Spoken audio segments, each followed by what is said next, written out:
All right, what's more satisfying, hitting the ball over the boundary or making your wife smile? Now, we all know you're very close to DJ Bravo, you're good friends. What's one thing you don't like about him? He's singing. I don't like his singing.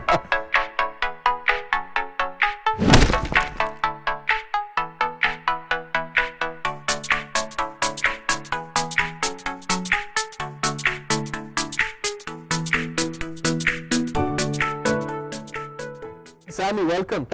You're a hard man to get a hold of. Very popular. Just knock on my door and I'll be in my room. Simple. Daren, Pakistan loves you. We all know that. And I'm just wondering, did you ever think in a million years when you just started playing cricket that you'd be loved by Pakistan like this? Did it ever occur to you? No.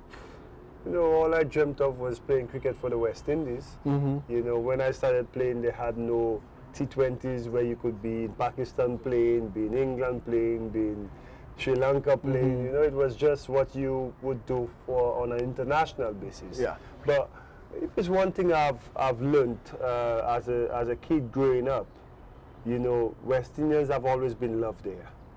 You know, Pakistan, if you ask any of them, the fans, was the second favorite team. Most of them will say West Indies. That's true. You know, so, and you've seen some of our legends, so Vivian Richards, you know, he has a very close connection here. You know, the people love him, and they just support cricket on the whole.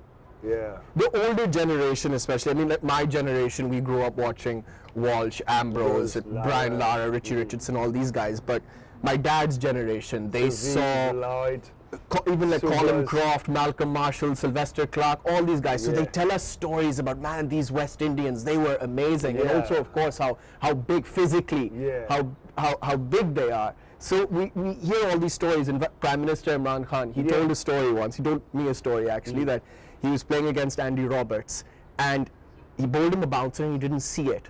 So he just naturally went for a hook. And and it somehow hit the middle of the bat and went for 6. And Desmond Haynes was at short leg and he said, "What a shot, man." And Imran Khan said he didn't see the ball. So we grew up hearing these stories. Yes, look, we dominated the world for 17 years, man. I think between 1979 thereabout to 1990, 89, 90. You know, we were a force, man. We were the one sports team that dominated its field for so long. Yep. Fine Babylon, guys. Watch it. You everything you need to know about West Indian cricket. So, Daren, coming back to Pakistan, I mean, your popularity here, it's massive. And it has been, I think, since PSL Season 2. But one thing I think people who know you, who've been around you, what we've noticed is that while you've gained a lot of popularity, you haven't changed all that much. You're still very humble, with a lot of humility. You're very happy to take selfies with whoever. You don't get irritated. Just seems like the kind of guy that you are. Yeah, I think it's just with my upbringing. You know, I give a lot of credit to my parents. You know, especially my mom, the way I was brought up. You know, and in the Caribbean, you know. When you become a child of the community, all the elders, that's their child. You know, so you not because your parent is not there, whichever adult is there, they're responsible for you. So you have to be disciplined. You know, but my personality also, you know, I do understand what it takes for a child or fan to meet, you know, his or her hero. You know, I was a kid once, and you know, I do it especially for the kids. I will not, I've told the securities, I've told the team management, anytime you see a child is waiting for me for an autograph or a picture, do not push them away. You know, because that in itself, I take great pride. You know, the adults, you know, some of them, they overdo it. They want a selfie, then they want a full picture, and then they want a video.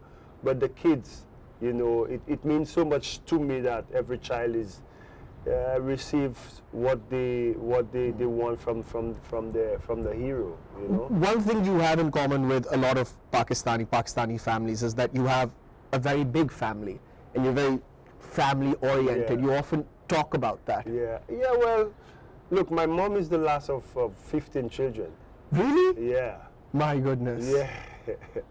My mom is the last of 15, so I have 4 of my own. My first son, Daren, you know, he's going to be 15, has played for the national team. Daren, he's going to be 10 this month on the 21st of March. And my daughter, Sky, and my last born, Rain, which we call him EXO. It's all good, you know.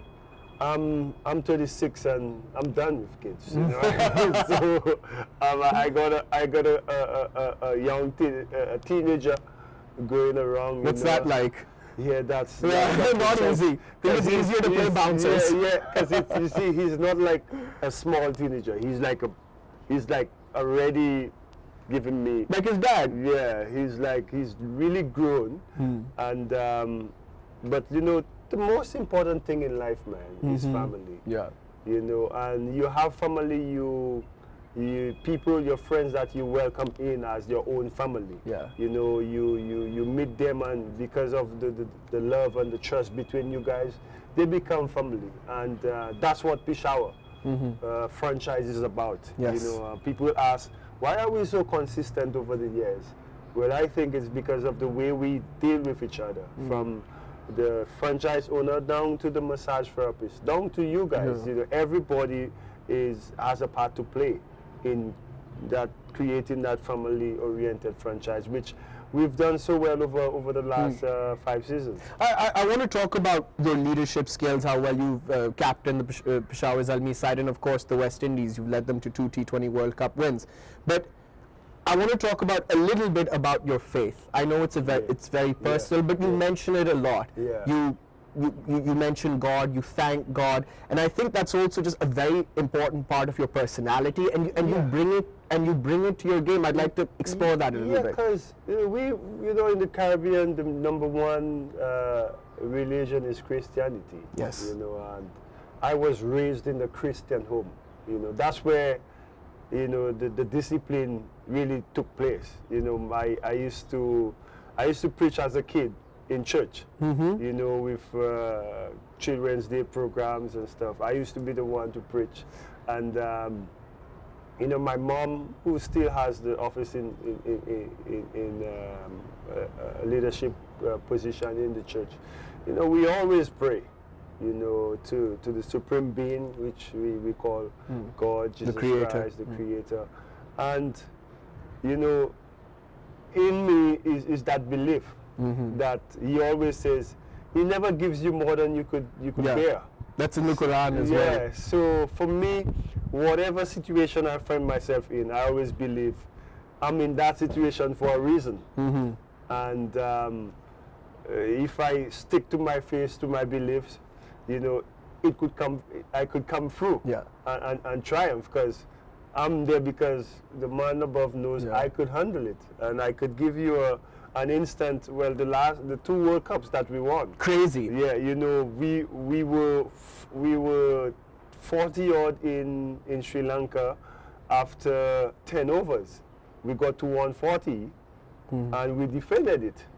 Last one, they said it's a miracle, but I believe that, you know, we were supposed to win. Carlos, who's in our team now, hit 4 sixes, something you've never seen before. But is the belief that I have in the man above, what I'm on this earth to do. I think that greatly helps you captain your teams. And like, just going back a little bit, you didn't always have it easy. No. I mean, your cricketing journey is it's not an easy one. No, it's a little bit like life. It was random. You came in as a bowler, and I remember when you first started, there was in the newspaper, you said you want to be the workhorse of the West Indian side as a bowler. Then you, because there were problems with the cricket board, you were thrust into the captaincy, didn't do well in the 2011 World Cup. You were knocked out by the Pakistanis in the 50-over competition. Then comes the 2012 World Cup.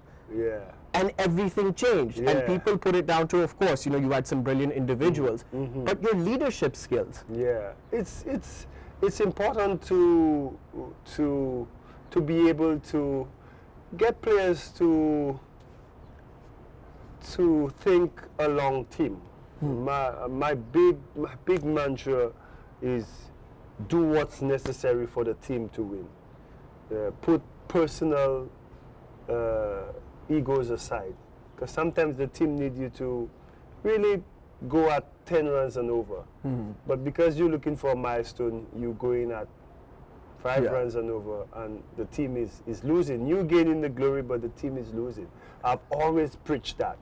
You know, team first. And once you understand that, you get more respect from your peers. You start building the trust that if you're out there, the other guys in the dressing room knows that you doing what's right for the team. Explain the difference between the 2012 win and the 2016 win. The 2012 win was very important for me. You know, as you said, personally, coming under pressure, people saying Daren shouldn't be there, you know, he shouldn't captain the side. There was a lot of that.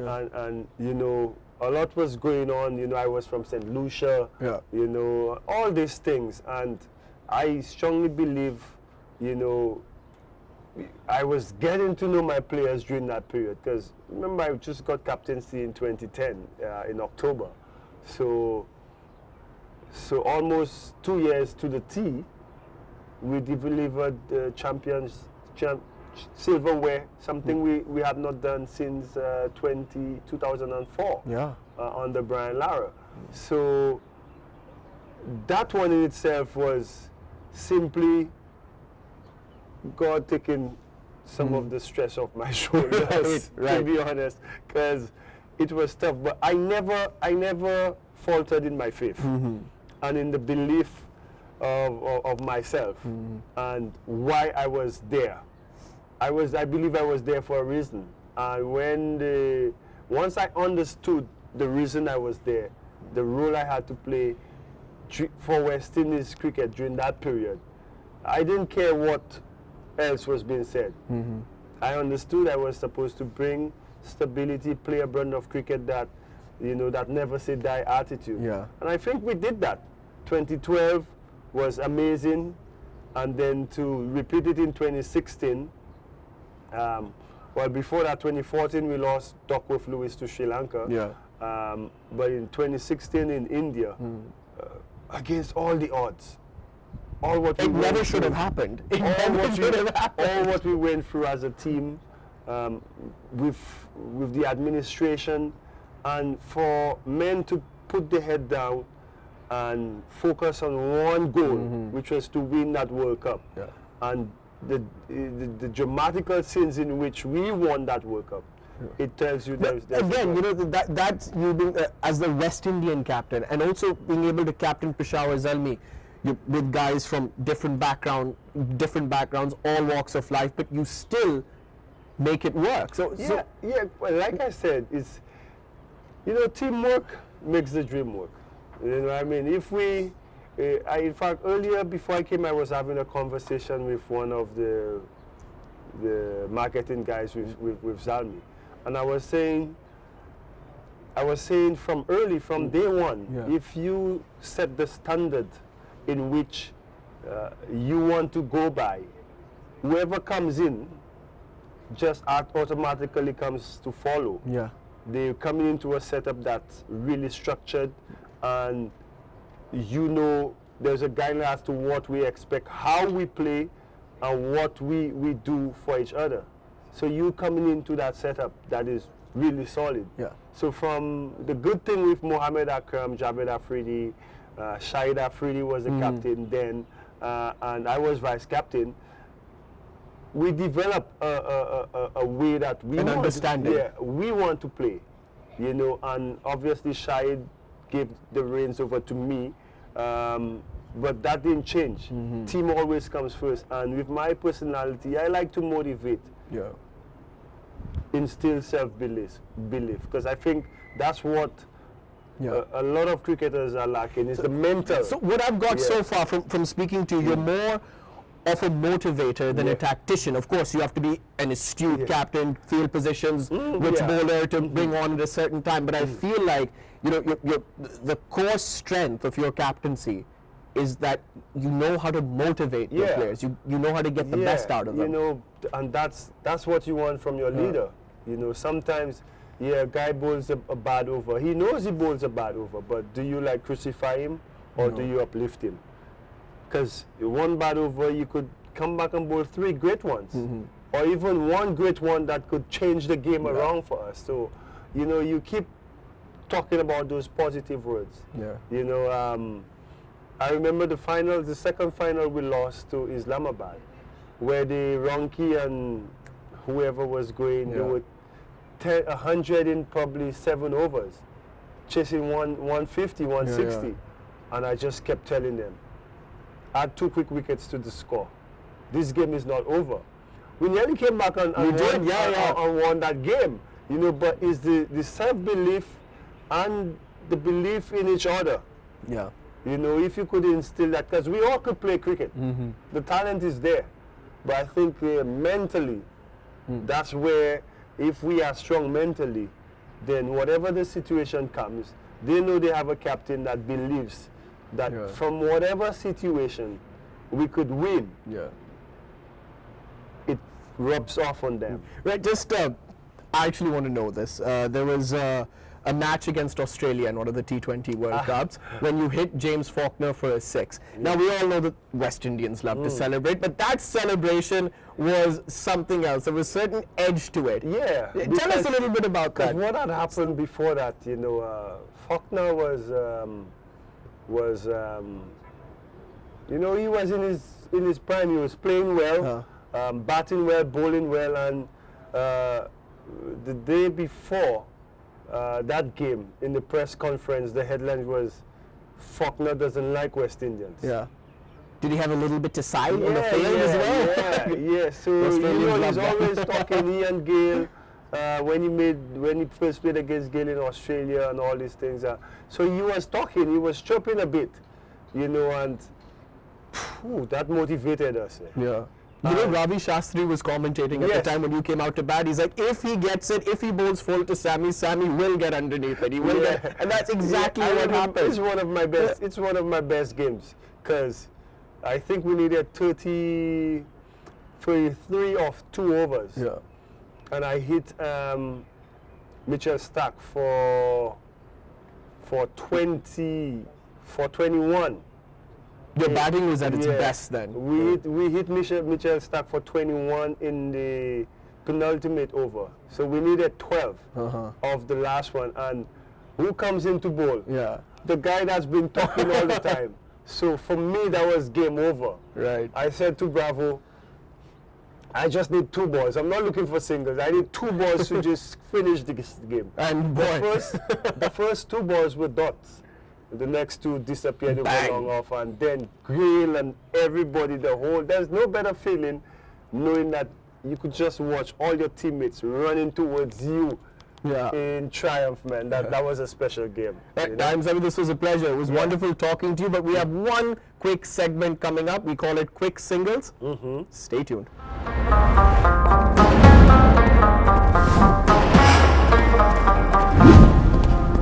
All right, Daren Sammy, this is how it works. I'm just going to ask you a bunch of questions, random questions, and whatever comes to your mind, answer. Okay? Okay. Ready?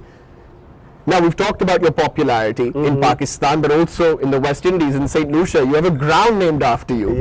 Tell us about that. How do you feel? You have a ground named after you. That's simply amazing. I'm honored for both. You know, the ground being named after me, the award, the Nishani Award here, it's amazing. It makes me pinch myself every now and then to see if it's real. Okay. 3 things we don't know about you. That's hard. I'm afraid of flying, but I think I've said that before. I cry at movies. Which was the last movie? The last movie was, oh man. Which one was it I was crying? I was watching this series, When They See Us. when they see us, right? Yeah. That had me in tears, bawling like Flintstone. Third? Yeah. And the third thing you probably don't know about me is, I don't know, my life is quite open. So we'll give you, Yeah. all right, fine, we'll give you Yeah. 2. The most rebellious thing you did as a teenager? Run away from home without my parents know. I used to leave home and go to the city because my mom didn't want me to play cricket on a Saturday because of our religion. And I used to just run from Friday night. When I come back, I'll still do it next weekend. All right, what's more satisfying, hitting the ball over the boundary or making your wife smile? That's a no-brainer, to be honest. Making my wife smile, that's more satisfying. Okay. A cricketer from the past you would have liked to have played with? Played with? Played with. Sir Vivian Richards. Would you, by the way, would you rather bat like Viv or Lara? Oh. You have to man. choose. Oh. Lara is my childhood hero. So Viv is the master blaster, man. Whoo. T20 cricket or Test cricket? Let's say Test. No, T20. Okay, T20. Yeah, all right. We're T20 PSL going on, so T20. I'll course. give you that. The master. Give me the master blaster anytime. Okay. Yeah. Now, if we were to come to St. Lucia, what food must we eat, and where must we go? Oh boy, coming to St. Lucia, is that a chance to sell my island? Yeah. Listen, you coming to the best place on earth, honestly. And you just recently got married, so Yes. oh man, you can't go without the wife. Yeah. It's honeymoon, #1 destination for honeymoon, but the food is great. You could stop at any local restaurant and you would enjoy the food. But some of the most popular restaurants, you talk about Cold Pot restaurant in the city, you talk about the Big Chef Steakhouse. That's really nice. You love your steak, don't Then you? you have Dashin in Ladera. Oh man, you have the cliff. Oh, the cliff. But you know what? You come to my house, my mom's cooking is the best cooking you'll ever have. Look at the passion with the way you said all My that. mom's cooking is the best cooking you'll ever have. So you could come to my house and eat food. What do you love most about Pakistan? The people. The people. Because I believe wherever you go, the people makes the country. It could be how beautiful it is. For instance, I'm at this resort. As beautiful as it is, if the staff don't treat you right, Yeah. what will you say? Oh man, it's not good. A song that's stuck in your head right now. Right now, I wasn't thinking of a song. A song that's been stuck in your head these days. What are you singing or humming to yourself? But every night before I go to bed, I put on Khalid. Khalid music. Aisha. And, Aisha. That one? And I just let the music play, man. Okay, one song that you listen to alone with nobody else around because you know they'll make fun of you, your mates. Oh no, to be honest, I'm a very confident guy. I don't hide. Okay. Never hide. Now, we all know you're very close to DJ Bravo, you're good friends. What's one thing you don't like about him? He's singing. I don't like his singing. I've told him so every time. Champion, come man, on, that's synonymous with you 2016, I heard this song one more time. Are you going on record saying you don't like that song? I love the song. The meaning behind the song, we all push the song. But I've told DJ, you can't sing. He knows that. He knows that. He knows that. He knows that. We make fun of him all the time and he comes back and say, listen guys, I'm not a singer, I'm an entertainer. But credit to Bravo, man. What he's done, it's amazing. And he's my guy. Yeah. I tell him every day, boy, you got guts going on the stage to sing with a voice like that. But DJ, you've improved. You've improved. I still listen to his song. One thing that you have that Chris Gayle doesn't have. I have charisma, man. He's going to come after you. I have charisma. Sammy is going to come after I'm the you. chocolate man. Chris Gayle is the universe boss. I'm the chocolate man. I'm the man that is loved. Okay. And you know what? Yeah. I have Nishani Award. Chris Gill doesn't have that. I have a stadium named after me. Chris Gill doesn't have that. Yeah. He's gonna come after you. That's the boss, man. Only love and respect. Okay. Now, you've shared many dressing rooms over the years. You've played a lot of cricket. Has there ever been a moment where a dressing room hasn't smelled so great, smelled terrible, that you've had to step out and be like, okay, I need to gather myself? Yeah, man, listen, and you know I got a big nose too, so I inhale it very quickly. Man, yeah, I've had some lousy teammates, man.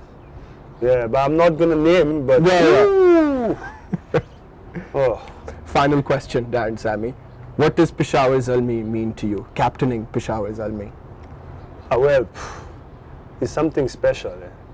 It's just like, you know, I've captained so many teams across the world, but like I've said from day one, you know, Zalmi is family, you know, and I take pride in leading Peshawar Zalmi.